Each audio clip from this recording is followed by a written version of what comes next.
Assalamualaikum warahmatullahi wabarakatuh. Salam sejahtera buat kita semua. Setelah 30 hari kita berpuasa, kini tibalah saatnya menuju hari kemenangan.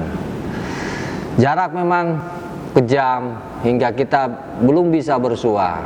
Namun karena virus corona jarang memberikan makna, izinkan saya memberikan pesan bermakna. Semoga Allah Subhanahu wa Ta'ala senantiasa mengampuni dosa kita, dan semoga wabah virus COVID-19 segera berlalu dan kita dapat berjumpa kembali. Amin.